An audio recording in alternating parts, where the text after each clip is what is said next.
నమస్కారం.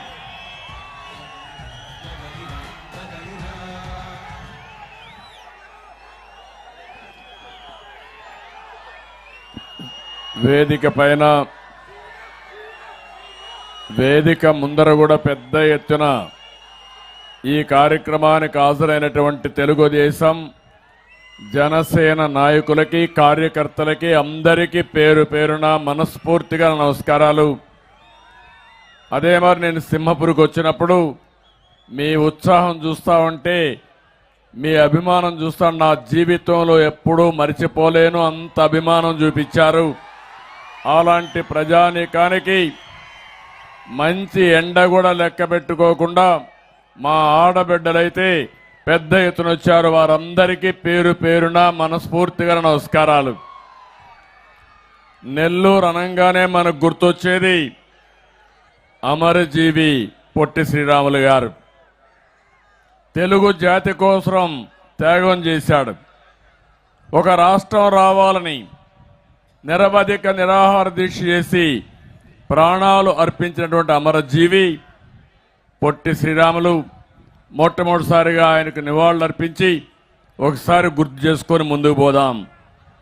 అదే సమయంలో ఇక్కడ మీరు చూస్తే సారా వ్యతిరేక ఉద్యమం ఇక్కడే ప్రారంభమైంది. ఇప్పటికి కూడా నాకు జ్ఞాపకం ఉంది. మహిళా శక్తిని చాటిన దూపగుండ రోసమ్మ ఇక్కడే. ఈరోజు మీరు చూస్తున్నారు అలాంటి వాళ్ళు సారా ఉద్యమంతో, వ్యతిరేక ఉద్యమంతో పోరాడితే ఇప్పుడు జగన్మోహన్ రెడ్డి ఏం చేస్తున్నాడంటే బలవంతంగా మద్యం తాగిచ్చే పరిస్థితికి వస్తున్నాడు. దీనిపైన మనందరం కూడా ఆలోచించాల్సిన సమయం. పెద్ద పెద్ద ఉద్దండలు బెజవాడ గోపాల్ రెడ్డి గారి నుంచి అనేక మంది ఈ నెల్లూరు జిల్లాలో నుంచి రాజకీయాలకు వచ్చారు. వాళ్ళందరినీ చూస్తే నాకు అనిపిస్తుంది రాష్ట్ర రాజకీయాల్లో ఎప్పుడు కూడా నెల్లూరు జిల్లాకు ఒక ప్రత్యేకత ఉంది. అలాంటి సింహపురిలో రా కదిలి రా అంటే మీరు సింహంలాగా గర్జిస్తూ ఇక్కడికి వచ్చారు. మాకు కూడా కొంత ఆలస్యం అయింది దారిలో. ఎక్కడ చూసినా జనమే జనం, రోడ్లన్నీ కూడా బ్లాక్ అయిపోయినాయి. అందుకే కొంత ఆలస్యంగా కూడా వచ్చాం. కానీ మంచి మధ్యాహ్నం మీ ఉత్సాహం చూస్తా ఉంటే అనుమానమే లేదు 10 సీట్లు 2 పార్లమెంట్లు మనవే. తెలుగుదేశం జనసేన కూటమి ఈ జిల్లాను కాదు రాష్ట్రంలో కూడా మనం గవర్నమెంట్ ఫామ్ చేయాల్సిన అవసరం ఉంది. ఇది చారిత్రక అవసరం అని చెప్పి కూడా నేను మీకు తెలియజేస్తున్నా. ఇక్కడే ఇప్పుడు శ్రీధర్ రెడ్డి గారు మాట్లాడారు. పక్కనే ఆనం రామనారాయణ రెడ్డి గారు ఉన్నారు. ఈరోజు మీరు చూస్తే జగన్మోహన్ రెడ్డి నువ్వు చేసేది తప్పని గళమెప్పిన వ్యక్తులు ఈ జిల్లా నుంచే రావడం చాలా సంతోషం అని చెప్పి కూడా నేను మీకు తెలియజేస్తున్నా. ఎక్కడో ఇక్కడ ప్రారంభం కావాలి.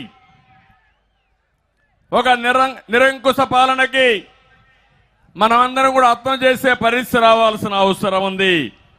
మీరు ఒక్కసారి చూడండి, 4 సంవత్సరాల 10 నెలల కంటే ముందు మీరందరూ కూడా అధికారం ఇచ్చారు.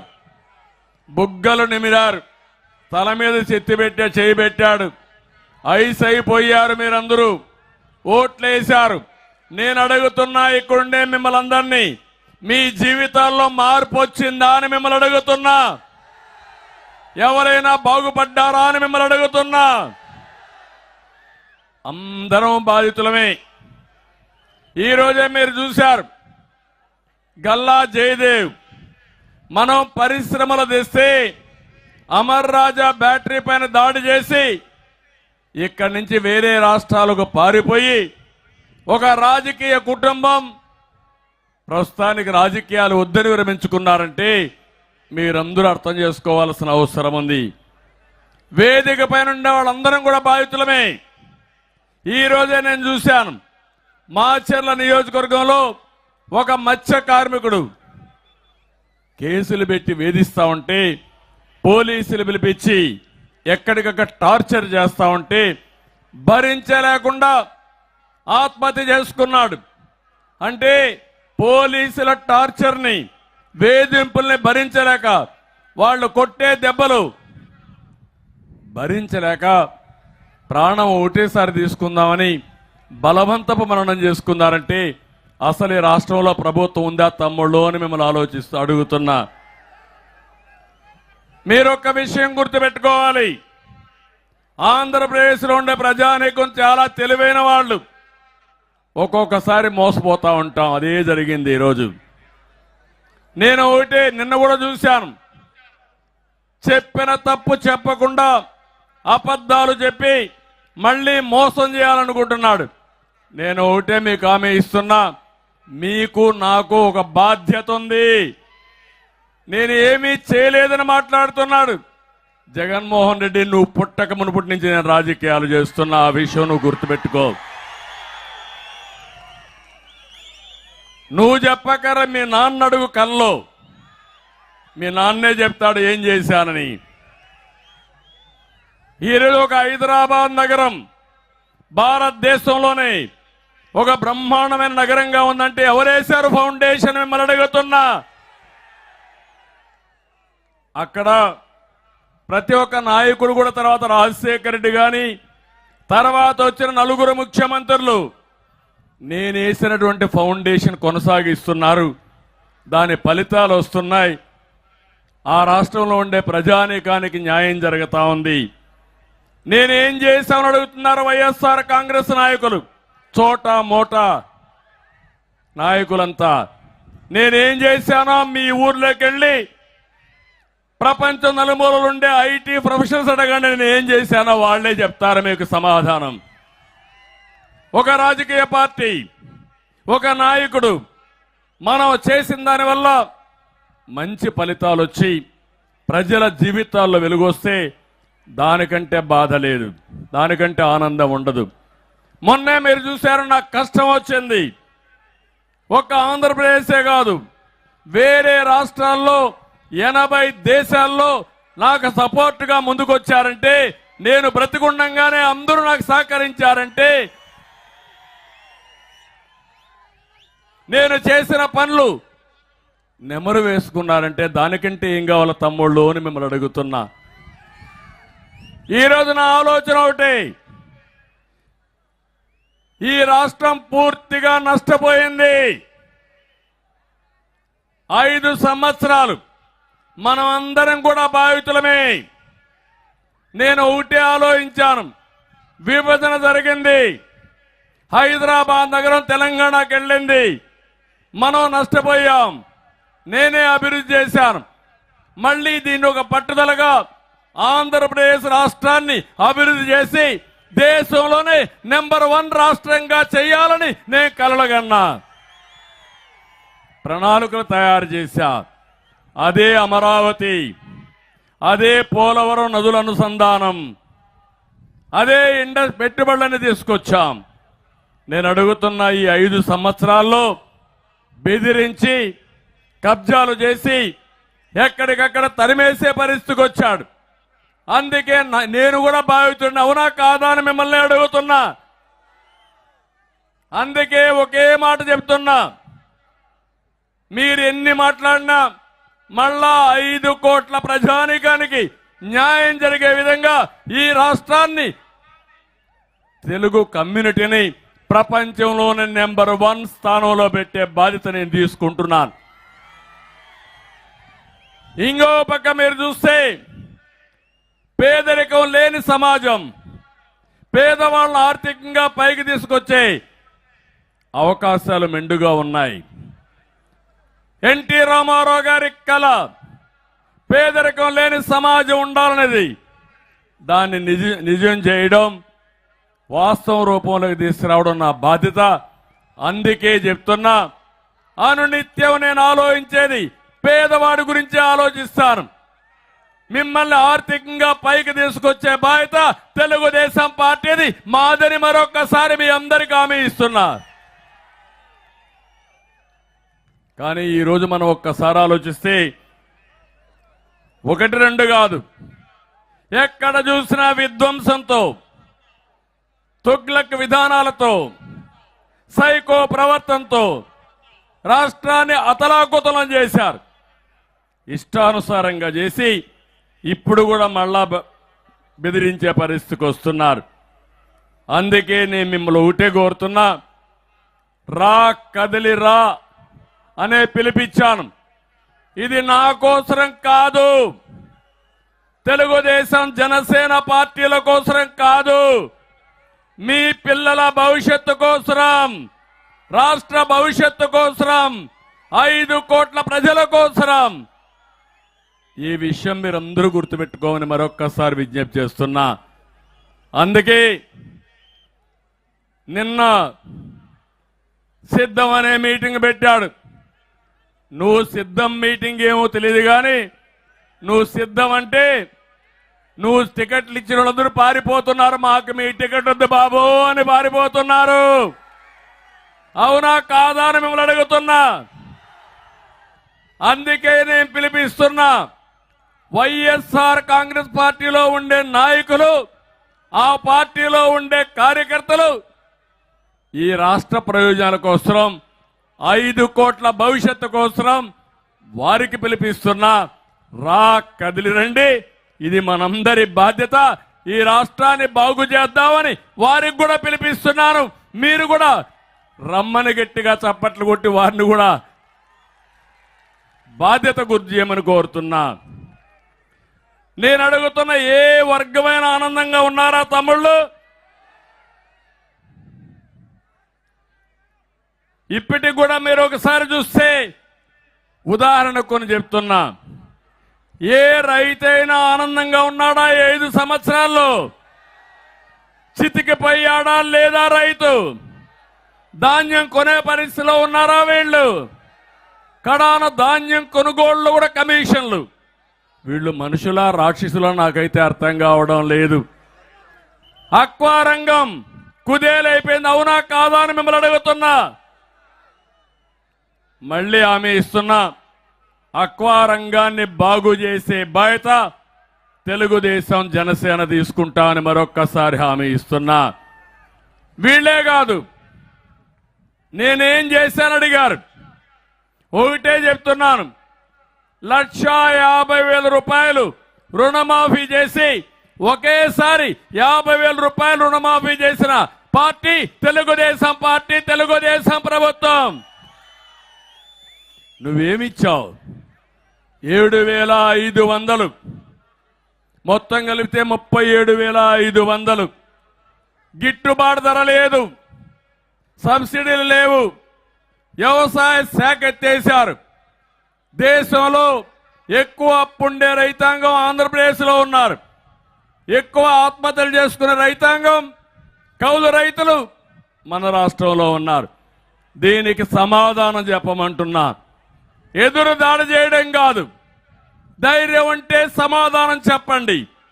నేను చెప్పే లెక్కలు, నేనిచ్చే లెక్కలు కాదు, గవర్నమెంట్ ఆఫ్ ఇండియా పబ్లిసైజ్ చేసిన లెక్కల ప్రకారమే ఇవన్నీ ఉన్నాయని చెప్పి కూడా నేను మీకు తెలియజేస్తున్నా. ఇంకో పక్క అక్వా రైతులకు హామీ ఇస్తున్నా, ₹50 కరెంట్ ఇచ్చి మళ్ళా అక్వా రంగాన్ని బాగు చేసే బాధ్యత మేము తీసుకుంటాం. ఇది కాకుండా నిన్న కూడా మనం చూసాం, ఆయన మాట్లాడుతూ ఒక్క ఛాన్స్ అనే మోసంతో ఫేక్ ప్రచారాలతో అధికారంలోకి వచ్చాడు. 5 ఏళ్ల తర్వాత కూడా మళ్ళా అబద్ధాలే చెప్తున్నాడు. దీంట్లో ఆయన ఎక్కడ చదివాడో తెలియదు కానీ అబద్ధాలు చెప్పడంలో మాత్రం PhD సాధించారు. మనందరం ఆయనకి PhD ఇవ్వాలి. అలాంటి ముఖ్యమంత్రి, నేనంటున్నా ఒక విషయం గుర్తుపెట్టుకోండి. నిన్న పురాణాన్ని గురించి మాట్లాడుతున్నాడు. నేను అభిమన్యుడిని కాను, అర్జునుడిని. నువ్వు అభిమన్యుడు కాదు, అర్జునుడివి కాదు, నువ్వు భస్మాసురుడివి. ఎవరైతే ప్రజలు ఓటేశారో వాళ్ళ నెత్తి మీద చేయబెట్టిన వ్యక్తివి నువ్వు. మళ్ళీ రేపు రాబోయే రోజుల్లో 70 రోజులే, 73 రోజులే, 72 అనుకుంటాను ఈ రోజు నుంచి. 72 రోజుల్లో ఆ ఓటు నీ నెత్తిన పెట్టి నీకు వ్యతిరేకంగా వేసి నిన్ను భస్మాసుర వధ చేసే బాధ్యత 5 కోట్ల ప్రజానీకం అదని చెప్పి నేను మీకు తెలియజేస్తున్నా. ఇంకో పక్క మీరు ఒకసారి చూస్తే ఒక్కసారి మీరు ఆలోచించండి. అన్ని అసత్యాలే, అన్ని అబద్ధాలే. ఆయన చాలా పేద బిడ్డ, తినేయడానికి కూడా తిండి లేదు పాపం, ఉండడానికి కూడా ఇల్లు లేదు పాపం. అంటే పేద బిడ్డ అన్నా క్యాంటీన్ తీసేశాడు. ఇంకో పక్క నేను అడుగుతున్నా, పేదవాళ్ళ పట్టగొట్టిన వ్యక్తివి నువ్వు పేదవాళ్ళ ప్రతినిధిని చెప్పడానికి అర్హత ఏముందని అడుగుతున్నా. చంద్రన్న బీమా, పండుగ కానుకలు, వ్యవసాయ సబ్సిడీలు, విదేశ విద్య, ఇలాంటివి 100 కార్యక్రమాలు రద్దు చేసిన వ్యక్తి పేద బిడ్డ. ఇంకో పక్క ఈ దేశంలో గుర్తుపెట్టుకోండి, అందరూ ముఖ్యమంత్రులకు ఎన్ని ఆస్తులు ఉన్నాయో అన్ని ఆస్తులు జగన్మోహన్ రెడ్డికున్నాయి. పేద బిడ్డ పాపం. అంటే ఎవడికి చెప్తున్నాడు నాకు అర్థం కాలేదు. ఇంకో పక్క ఇల్లే లేదు పాపం ఈయనకు. తాడేపల్లిలో ఒక పెద్ద ప్యాలెస్, బెంగళూరులో ఒక పెద్ద ప్యాలెస్, పులివెందల్లో ఒక ప్యాలెస్, హైదరాబాద్లో లోటస్ ప్యాలెస్, నిన్ననే రిషికొండను బోడుగుండు కొట్టించి అక్కడ ఒక పెద్ద ప్యాలెస్ 500 కోట్లతో. ఈ పేద బిడ్డ బతకలేడు కాబట్టి 500 కోట్లు, అది కూడా సముద్రం ఫేసింగ్ పెట్టి ఒక కొండపైన ఆయనకు ప్యాలెస్ ఉంటే తప్ప ఆయన పేదవాళ్ళు గుర్తురారు, పేదవాడని చెప్పుకోలేడు పాపం. అలాంటి వ్యక్తి. ఇంకో పక్క మీరు చూస్తే అందరికి ఉద్యోగాలు ఇచ్చేసాడంట. ఇచ్చాడ తమ్ముళ్ళు మీకు అందరికి ఉద్యోగాలు? జాబ్ క్యాలెండర్ వచ్చిందా మీకు? డిఎస్సి పెట్టాడా మీకు? నిన్నంటాడు అందరికి ఉద్యోగాలు ఇచ్చా. సచివాలయంలో వాలంటీర్ ఉద్యోగం, మటన్ కొట్లో లేకపోతే ఫిష్ మార్కెట్ ఉద్యోగాలంట. మొన్నే 24% నిరుద్యోగులున్నారని ఆంధ్రప్రదేశ్లో. దేశంలోనే ఎక్కువ శాతం నిరుద్యోగులుండే రాష్ట్రం ఆంధ్రప్రదేశ్ రాష్ట్రం. బాధ అనిపించదా మీకు? సిగ్గు అనిపించదా అబద్ధం చెప్పడానికి? దీనికంటే అబద్ధాలే ఉన్నాయి. మళ్ళీ హామీ ఇస్తున్నా, తెలుగుదేశం జనసేన ప్రతి ఒక్క తమ్ముడికి ఉద్యోగాలు ఇస్తాం, ఉపాధి కల్పిస్తామని మీ అందరికీ హామీ ఇస్తున్నా. 5 ఏళ్లలో 20 లక్షల ఉద్యోగాలు ఇస్తాం, డిఎస్సి పెడతాం, ప్రభుత్వంలో ఉద్యోగాలు ఇస్తాం. ఉద్యోగం వచ్చే వరకు 3,000 రూపాయలు నిరుద్యోగ భృతి ఇచ్చే పరిస్థితి తీసుకొస్తాం. ఇంకో పక్క ఎక్కడికక్కడ గ్రామాల్లో వెలుగులు వచ్చాయంటే ఈయనవల్ల ఏం చేశారని అడుగుతున్నా. ఆ రోజు ఇంటింటికి గ్యాస్ సిలిండర్ ఇచ్చిన ఘనత తెలుగుదేశం పార్టీది, అవునా కాదా అని మిమ్మల్ని అడుగుతున్నా. ఇంటింటికి మరుగుదొడ్లు కట్టించిన పార్టీ తెలుగుదేశం పార్టీ. గ్రామంలో సిమెంట్ రోడ్లు వేసింది తెలుగుదేశం పార్టీ. ఇంకో పక్క ఎల్ఈడి బల్బులు పెట్టి వెలుగులు తెచ్చిన పార్టీ తెలుగుదేశం పార్టీ.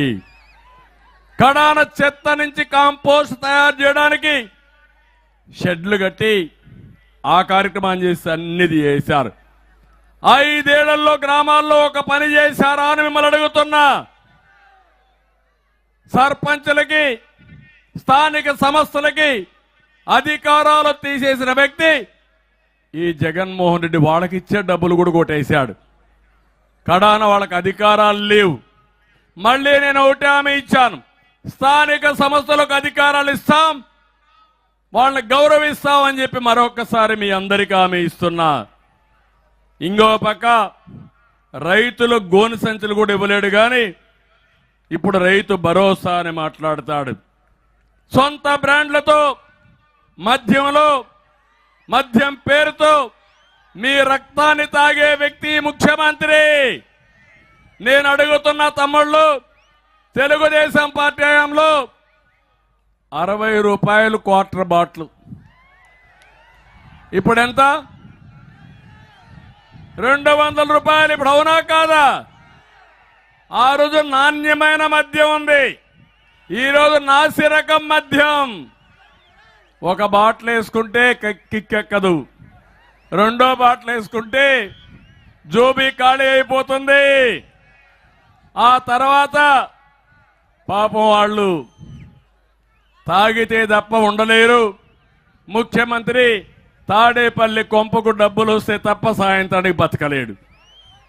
ఇది ఎక్కడ అన్యాయం? పేదవాళ్ళ రక్తాన్ని తాగే వ్యక్తి ముఖ్యమంత్రి. మద్యపాన నిషేధం పెట్టకపోతే మళ్ళీ నేను ఓటు అడగనని చెప్పాడు.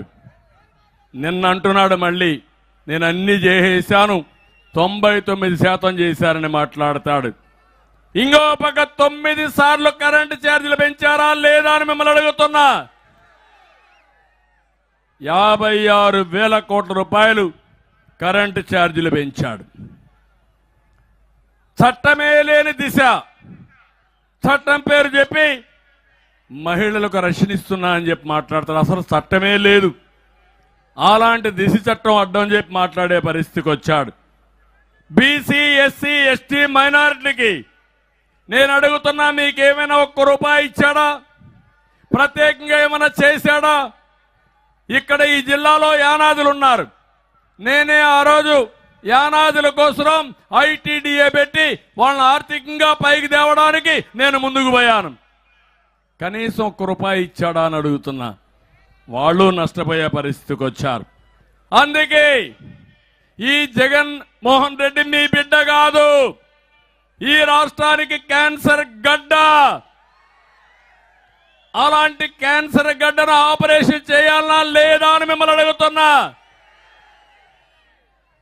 ఇంకో పక్క అందుకే ప్రజలు నిర్ణయించారు, నీ ఫ్యాన్కు 3 ముక్కలున్నాయి, 3 రెక్కలున్నాయి. తొందరలోనే 3 రెక్కల్ని విరిచి పక్కన పడేస్తారు. గెట్ రెడీ జగన్మోహన్ రెడ్డి అని అంటున్నా. నీ ఫ్యాన్ బాధుడి రెక్కను ఉత్తరాంధ్ర ప్రజలు విరిచేస్తారు. నీ హింసా రాజకీయాల రెక్కను సీమ ప్రజలు తుంచేస్తారు. నీ విధ్వంస నిర్ణయాల రెక్కను కోస్తా ప్రజలు పీకి పాతరేస్తారు. కడాని నీకు మిగిలేది మొండి ఫ్యాను. నీ చేతిలో పెట్టి నీ రివర్స్ పాలనకు రివర్స్ గిఫ్ట్ నీకు ఇస్తారు. తాడేపల్లి ప్యాలెస్ లో తీరిగ్గా కూర్చొని బాధపడే రోజు తొందరలోనే వస్తుందని చెప్పి కూడా నేను మీకు తెలియజేస్తున్నా. అందుకే నేను మిమ్మల్ని అందరినీ కోరేది, ఇలాంటి దుర్మార్గమైన పార్టీ, ఈ పార్టీ వల్ల లాభం లేదని కూడా మీకు తెలియజేస్తున్నా. ఇక్కడే జిల్లాలో నేను చూశాను, ఇప్పుడే రూరల్ కాన్స్టిట్యున్సీ ఉంది. శ్రీధర్ రెడ్డి గారు ఇక్కడే ఉన్నారు. నెల్లూరు రూరల్లో దళిత గిరిజన విద్యార్థుల కోసం టీడీపీ హయాంలో అక్క చెరువుపాడులో గురుకుల పాఠశాల నిర్మించారు. 90% పూర్తి అయింది. 10% పూర్తి చేయమని కోరాడు. ఎన్నిసార్లు తిరిగినా కాలేదు. కొండాయపాలెం గేట్ దగ్గర Ambedkar study circle BC Bhavan నిర్మాణం చేపడితే ఆ పనులు పూర్తి కాలేదు, అడిగాడు, అది కూడా పూర్తి కాలేదు. ఇక్కడే అమంచర్లో 500 ఎకరాలు భూమి ఉంది, పరిశ్రమలు పెట్టండి, మా పిల్లలకు ఉద్యోగాలు వస్తాయంటే అతి లేదు గతి లేదు. ఆయన అడిగాడని కోపంతో ఆయన ఫోన్ ట్యాప్ చేయడం మొదలుపెట్టారు. అక్కడి నుంచి ఎక్కడికక్కడ వేధింపులు మొదలుపెట్టాడు. అందుకే నువ్వు చేసింది తప్పని చెప్పడానికి శ్రీధర్ రెడ్డి ఎదురు తిరిగాడు, పోరాడాడు. అదే సైకో పైన తిరుగుబాటు అని చెప్పి నేను మీకు తెలియజేస్తున్నా. అందుకే ఒక్కసారి మీరు ఆలోచించండి. ఈ మీటింగ్ ద్వారా రాష్ట్రం మొత్తం ఆలోచించాలి. ఒక్క రవాణా శాఖ ఈరోజు మాట్లాడితే నేనేదో ఏదో చేశారని చెప్తున్నాడు. పెట్రోల్ రేట్లు భారతదేశంలోనే ఎక్కువ ఉండే ఏకైక రాష్ట్రం ఆంధ్రప్రదేశ్ రాష్ట్రం. అందుకే మన వాళ్ళు పోతే తమిళనాడు నుంచి వస్తా ఉంటే సూళ్లూరుపేటకు అవతలనే పెట్రోల్ వేసుకొని వస్తారు. కర్ణాటక నుంచి వస్తే కర్ణాటక బార్డర్లో పెట్రోల్ వేసుకొని వస్తారు. అంటే ఎక్కడ పోయినా మనకంటే 10 రూపాయల నుంచి 20 రూపాయలు చౌకగా పెట్రోల్ డీజిల్ దొరికే పరిస్థితి వచ్చింది. ఒక ఆటో ఒక నెలలో కనీసం అదనంగా 1500 నుంచి 2000 రూపాయలు పే చేస్తున్నాడు. అంటే సంవత్సరంలో 24,000 రూపాయలు ఒక పెట్రోల్ డీజిల్ పైన అదనంగా పే చేస్తాడు. ఇది కాకుండా రోడ్లన్నీ పోయినాయి. రోడ్లు పోయినాయి కాబట్టి ఎక్కడికక్కడ రిపేర్లు వస్తాయి. దీనికి కనీసం 10,000 నుంచి 15,000 రూపాయలు రిపేర్ ఛార్జీలు అవుతున్నాయి. ఇది కాకుండా ఇంకో పక్క మీరు చూస్తే చలానా పేరుతో యూనిఫామ్ లేదని, లేకపోతే సరైన రికార్డులు లేవని ఎక్కడికక్కడ వాళ్ళని వేధించే పరిస్థితికి వచ్చారు. కాకి చొక్కా వేసుకోలేదని, స్పీడ్ ఎక్కువైందని, బీమా లేదని, రాంగ్ రూట్ అని, ఫిట్నెస్ సర్టిఫికెట్ లేదని వేధింపులు మొదలైనాయి. మొత్తం కలిసి ఒక ఆటో కార్మికుడి పైన అదనంగా 50,000 రూపాయలు భారం పడింది. నువ్వు ఇచ్చేది ఎంత? 10,000 రూపాయలు. అది కూడా ఎంతమందికి ఇస్తున్నావు? 10 లక్షల మంది డ్రైవర్లుంటే నువ్వు ఇచ్చేది 2,60,000 మందికి. అంటే మీరు దోచుకున్నది 5,000 రూపాయలు, మీరిచ్చింది 260 రూపాయలు. దీనిపైన రోజువారీగా నేను ఆటో డ్రైవర్లకు అది చేశా ఇది చేశానని చెప్పే పరిస్థితిలో ఉన్నాడు. ఇంకో పక్క మీరు చూస్తే గ్రీన్ ట్యాక్స్ అదనంగా కర్ణాటకలో 200, తమిళనాడులో 500, తెలుగుదేశం పార్టీ హయాంలో 200, ఇప్పుడు కనిష్టం 2,395, గరిష్టం 30,820 రూపాయలు. ఇది దోపిడీ కాకపోతే ఏమవుతుందని అడుగుతున్నాను. దీంతో రవాణా రంగం కుదేలైంది. తెలుగుదేశం పార్టీ హయాంలో డ్రైవర్ లారీ ఓనర్ అయ్యాడు. వీళ్ళ హయాంలో లారీ ఓనరు క్లీనర్ గా తయారయ్యాడు. తమ్ముళ్ళు, అది వీళ్ళ యొక్క పరిపాలన. ఇది ఒక చెత్త పరిపాలన. ఇంకో పక్క ఆరోగ్యశ్రీ ఉదరగొడుతున్నాడు. నేను ఆరోగ్యశ్రీ ఇచ్చానని నేను అడుగుతున్నా. మీరు నమ్మితే ఇంకా మనం గోయిందా. ఆయనకు ఒక పేపర్ ఉంది, సాక్షి, ఇక్కడ కూడా ఉంటాడు అనుకుంటా. నెగిటివ్గా రాసి తప్ప ఇంకేం ఉండదు. అందుకే మీరు ఏమన్నాడంటే, మీరు ఒకసారి చూస్తే 1,000 రూపాయల కంటే ఎక్కువ ఉంటే మొత్తం ప్రభుత్వమే పెడతామన్నారు. పెట్టారా అని నేను అడుగుతున్నా. నిన్ననే అన్ని హాస్పిటల్స్ లో ఈ ఆరోగ్యశ్రీ పేషెంట్లు మేము తీసుకోమని చాలా స్పష్టంగా చెప్పి బోర్డులు పెట్టేశారు. అంటే కనీసం పేదవాడి ఆరోగ్య ఖర్చులు కూడా భరించలేని మీరు బ్రహ్మాండంగా పేదవాడి ఆరోగ్యాన్ని బాగు చేశారా నేను అడుగుతున్నా. మాట్లాడితే రౌడిజం చేస్తున్నారు, వాళ్ళపైన కూడా దాడి చేస్తున్నారు. ఇంకో పక్క ఇవన్నీ ఏమో కానీ ఎవరన్నా చనిపోతే మహాప్రస్థానం పేరుతో ఆ రోజు ప్రత్యేక వాహనం పెట్టి గౌరవప్రదంగా మీ ఇంటికి తీసుకొస్తే ఇప్పుడు చూస్తా ఉంటే మొన్న కూడా పేపర్లో వస్తున్నాయి. చనిపోయిన భార్యని బిడ్డని స్కూటర్ పైన ఎక్కించుకుని ఇంటికి డెడ్ బాడీ తీసుకొస్తున్నారంటే ఇది ఒక ప్రభుత్వాన్ని మిమ్మల్ని అడుగుతున్నా, ఆలోచించమని రాష్ట్రాన్ని కోరుతున్నా. ఆ రోజు తల్లి బిడ్డ ఎక్స్ప్రెస్ పెట్టాం. ఎవరైనా డెలివరీకి రావాలంటే తీసుకొని వచ్చి సురక్షితమైన డెలివరీ చేపించి మళ్ళీ వాళ్ళందరినీ ఇంటికి తీసుకు వదిలిపెట్టాం. పిల్ల బిడ్డ కానీ తల్లి కానీ ఆరోగ్యంగా ఉండాలని అన్ని ప్రికాషన్స్ తీసుకున్నాం. ఇప్పుడు హాస్పిటల్కి పోయే దిక్కులేక మోసుకుంటూ డోళ్లు కట్టుకొని దారిలోనే రోడ్డు మీద డెలివరీ చేసే పరిస్థితికి వచ్చారంటే ఇది నాగరిక ప్రపంచమా లేదా మీరే ఒక్కసారి ఆలోచించాల్సిందిగా నేను కోరుతున్నా. ఇంకో పక్క మీరు ఒకసారి చూడండి, టిట్కో ఇండ్లు కట్టాం. నేనే ఆ రోజు కట్టాను. 3,60,000 ఇళ్ళు ఒక స్టేజ్ తీసుకొచ్చాం. మామూలుగా కాదు. ఈ నెల్లూరు జిల్లాలో 44,000 ఇండ్లు టిట్కో ఇండ్లు కట్టక ఘనత తెలుగుదేశం పార్టీది. ఎవరికో పెట్టిన బిడ్డకు వీళ్ళు పేరు పెట్టుకున్నట్టు మనం కట్టిన ఇండ్లకు ఈయన రంగేసుకున్నాడు. అవునా కాదా అని మిమ్మల్ని అడుగుతున్నా. మీరు కట్టారా ఇండ్లు? మీకు అర్హత ఏముంది? ఆ ఇండ్లు పూర్తి చేశారా? మీరు పూర్తి చేయకుండా ఆ రోజు కట్టిన ఇండ్లు ఈ విధంగా నువ్వు ఇచ్చేసి తప్పుడు విధానాలతో ముందుకు పోయే పరిస్థితికి వచ్చారు. ఈ ముఖ్యమంత్రి ఎలాంటి ముఖ్యమంత్రి అంటే, భూమి మీది మీ తాత ముత్తాత ఇచ్చారు వారసత్వంగా. ఆ పట్టాదారు పాస్ పుస్తకం పైన ఫోటో ఎవరిది తమ్ముళ్ళు? సైకోది. భూమి సర్వే అన్నాడు, సర్వే రాళ్లు నాటాడు, దాని మీద ఫోటో ఎవరిది? ఇది న్యాయమా అని మిమ్మల్ని అడుగుతున్నా. ఇది ఈయన విధానం. అందుకే నేను ఒకటే చెప్పాను, రేపు జరిగే ఎన్నికల్లో జగన్ పతనం ప్రారంభమైంది. దేవుడు కూడా కాపాడలేడు. సినిమా అయిపోయింది. అందుకే అంటున్నాడు స్టార్ క్యాంపైనర్స్ అంటున్నాడు.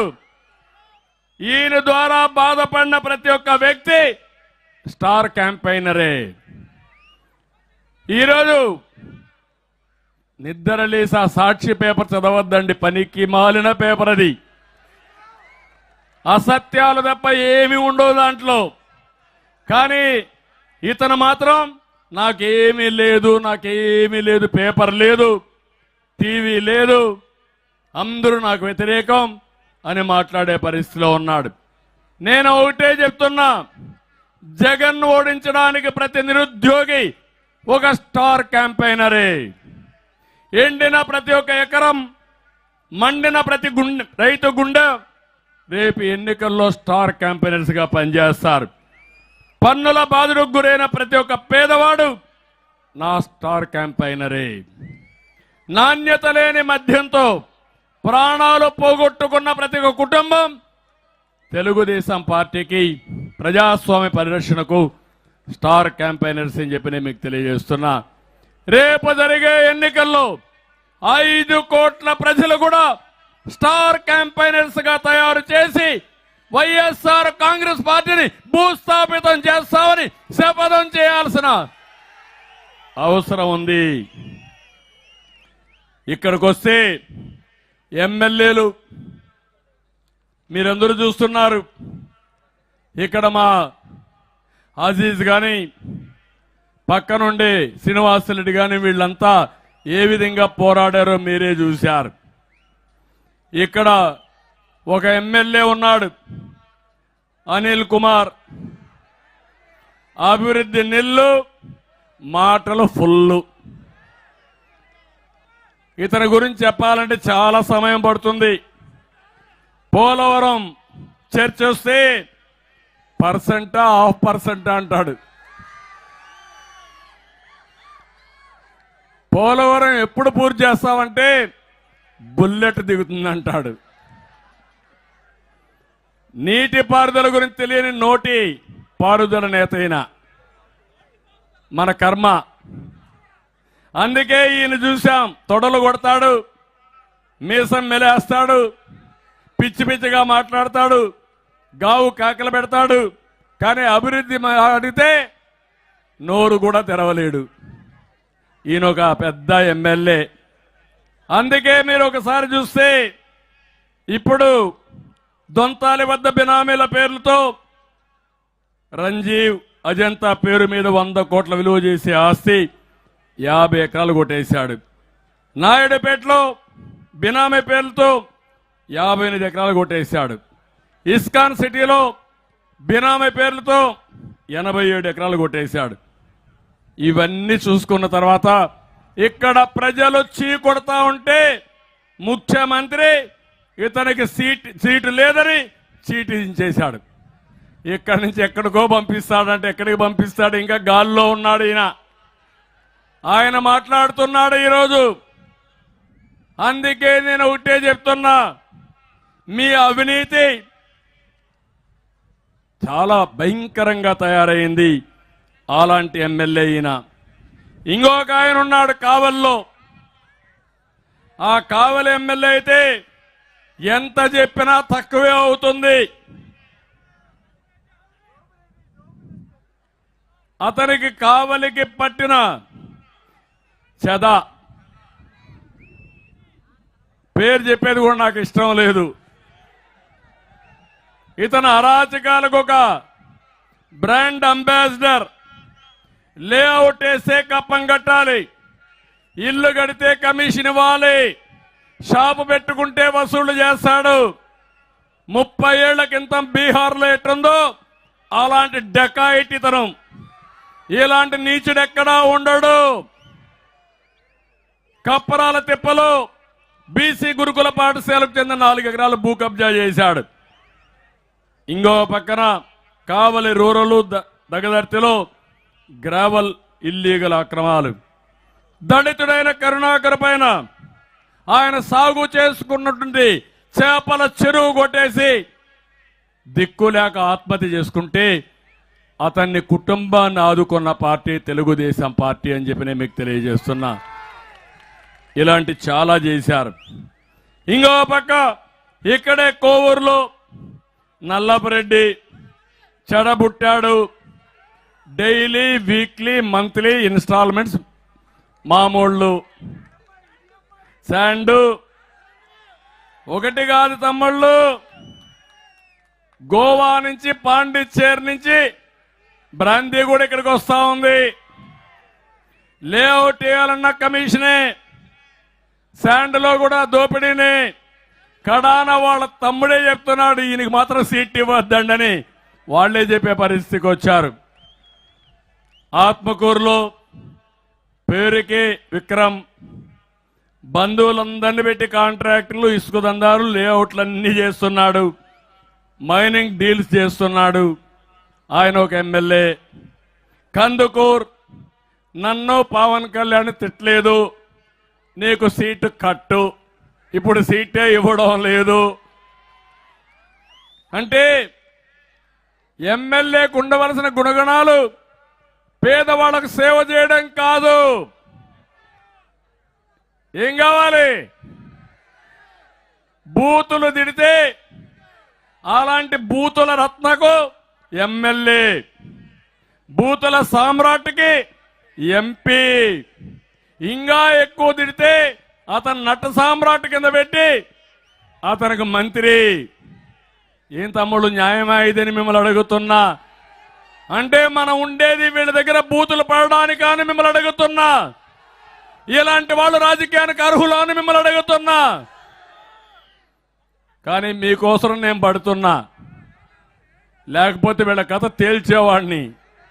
సభ్యత అడ్డం వస్తుంది కానీ ప్రజల కోసం పడుతున్నాను. వీళ్ళు మాట్లాడే మాటలు ఒకసారి నేను కూడా మనిషే కాబట్టి పౌరుషం వస్తుంది. కానీ మళ్ళా మీకోసం, రాష్ట్ర భవిష్యత్తు కోసం సంవేదనం పాటిస్తున్నానని మరొక్కసారి మీ అందరికీ తెలియజేస్తున్నా. ఇక్కడ జిల్లాకొస్తే టీడీపీ అధికారం రాగానే Somasila high level canal war footing లో పూర్తి చేస్తాం. సోమశిల అప్రాన్ కూడా దెబ్బతినింది, దానివల్ల ప్రాజెక్టుకే ప్రమాదం. దాన్ని కూడా పూర్తి చేసే బాధ్యత తెలుగుదేశం పార్టీ తీసుకుంటాం. కొమ్మరపూడి, కొండ్లపూడి, దేవరపాలెం, దొంతాల లిఫ్ట్ ఇరిగేషన్లు పూర్తి చేస్తాం. కనిగిరి రిజర్వాయర్లో పొడిగి తీయాలి, రిపేర్లు చేయాలి, చేస్తాం. దగదర్తి విమానాశ్రయం నేనే ఫౌండేషన్ వేశాను.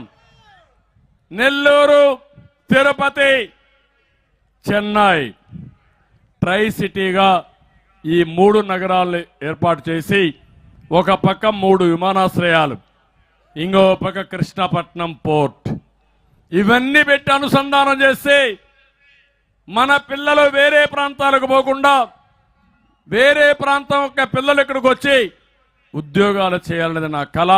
తప్పకుండా అది చేస్తాం. దగదర్తి ఎయిర్పోర్ట్ ను పూర్తి చేస్తాం. ఒక పారిశ్రామిక హబ్బుగా తయారు చేస్తాం. శ్రీ సిటీ కూడా ఉంది, అది కూడా మనకు ఆదర్శం. ఎన్ని కలిపి చేస్తామని చెప్పి కూడా నేను మీకు తెలియజేస్తున్నా. ఇంకో పక్క కందుకూరులో రాళ్లపాడు ప్రాజెక్టు కాలువల పనులు పూర్తి చేయాలి, అవి కూడా పూర్తి చేస్తాం. ఇక్కడే పోర్ట్లో ఒక ఎమ్మెల్యే ఉన్నాడు, తిరుపతిలో వస్తాడని చెప్పలేదు, పక్కనే ఉన్నాడు. కానీ లేందే పని జరగదు. పోర్ట్ను కూడా అడ్డం పెట్టుకొని డబ్బులు దోచేస్తూ అక్కడ కూడా కార్యక్రమాలు జరగకుండా చేసి ప్రబుద్ధుడినని చెప్పి కూడా నేను మీకు తెలియజేస్తున్నా. రాళ్లపాడు ప్రాజెక్టు కాలువ పూర్తి చేస్తాం. ఉలవపాడు మామిడి మార్కెట్ ప్రారంభానికి నోచుకోలేదు, దాన్ని కూడా పూర్తి చేస్తాం. ఉదయగిరి పరిధిలో పెద్దిరెడ్డిపల్లి రిజర్వాయర్ పనులు కూడా పూర్తి చేస్తామని చెప్పి కూడా నేను మీకు తెలియజేస్తున్నా. ఈరోజు నేను ఒకటే అడుగుతున్నా మిమ్మల్ని, కూల్చుడు, నొక్కుడు, బుక్కుడు, దంచుడు బాధుడ ప్రభుత్వాన్ని భూస్థాపితం చేయడానికి మీరు సిద్ధమవునా కాదా అని మిమ్మల్ని అడుగుతున్నా. అందుకే కదిలిరా కార్యక్రమాన్ని పెట్టుకున్నాం. మీలో చైతన్యం తేవడానికి వచ్చాం. జనసేన తెలుగుదేశం పార్టీ ఎప్పుడైతే కలిచాయో అప్పుడే వీళ్ళ సీన్ అయిపోయింది, వాళ్ళకు అర్థమైపోయింది. అందుకే ఈరోజు విమర్శలకు పరిమితం అవుతున్నారు, కానీ డైఫర్లు పెట్టుకొని తిరుగుతున్నారు. పాపం నిద్ర లేస్తే పడుకుంటే నేనే జ్ఞాపకం వస్తా, పవన్ కళ్యాణ్ జ్ఞాపకం వస్తాడు. వాళ్ళకి నిద్ర పడడం లేదు. రేపో ఎల్లుండో వెంటిలేటర్స్ పైకి వెళ్ళిపోతారు తమ్ముళ్ళు వీళ్ళంతా. అదే జరుగుతుంది. అందుకే నేను ఇప్పుడు మిమ్మల్ని అందరినీ కోరుతున్నా, కదిలిరా. ఇది ఒక ప్రజా కార్యక్రమం కావాలి. 5 కోట్ల మంది భాగస్వాములు కావాలి. అందరం కలిసి ఈ పార్టీని బంగాళాఖాతంలో కలిపేసి మన భవిష్యత్తుకు నాంది పలికి మళ్ళీ మన పిల్లల భవిష్యత్తుకు మనం అందరం శ్రీకారం చుట్టాల్సిన అవసరం ఉంది. అందుకే నేను పిలిపిస్తున్నా, అన్నదాతను రక్షించేందుకంటే కదిలిరా అని పిడికిలు బిగించి మీరు చెప్పాలి. అన్నదాతను రక్షించేందుకు, అక్వా రంగాన్ని కాపాడేందుకు, మన బిడ్డల ఉద్యోగాల కోసం, సైకో పాలన అంతం కోసం రాతి యుగం పోవాలి, స్వర్ణయుగం రావాలి. ఫైనల్ గా తెలుగుదేశం జనసేన ఐక్యత అంటే మీరు వర్ధిల్లాలని గట్టి చెప్పాలి. తెలుగుదేశం జనసేన ఐక్యత, తెలుగుదేశం జనసేన ఐక్యత. మళ్ళీ మిమ్మల్ని అందరినీ కోరుతున్నా, ఈరోజే చింతల అశోక్ కుమార్ ఇక్కడ అబ్బాయే ఇచ్చాపురం నుంచి తడ వరకు, తడ నుంచి తిరుమల వరకు 1200 కిలోమీటర్లు పాదయాత్ర చేస్తున్నాడు. ఆయన ఒకటే ఆశయం పెట్టుకున్నాడు, అంబేద్కర్ ఆశయం కోసం చంద్రన్న ఆచరణ చేస్తున్నాడు. ఆయనకు సంఘీభావంగా చేయాలని, ప్రజల బ్రతుకు బాగుండాలంటే మళ్ళా తెలుగుదేశం రావాలని 1200 కిలోమీటర్లు పాదయాత్ర చేస్తున్నాడు.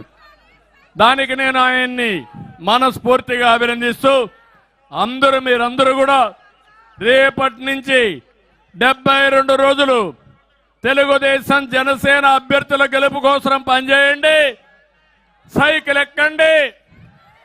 తెలుగుదేశం ఒక చేత్తో, జనసేన పతాకం చేతిలో పెట్టుకొని ఇంటింటికి వెళ్ళండి. నేను ఒకటి హామీ ఇస్తున్నా, మళ్ళా మీ భవిష్యత్తు బంగారు భవిష్యత్తు చేసే బాధ్యత మేము తీసుకుంటామని ప్రతి ఒక్కరికి హామీ ఇస్తూ, అందరికి విజ్ఞప్తి చేస్తూ, అందరికి నమస్కారాలు. జై Hind. It's about time to break it down. You ready?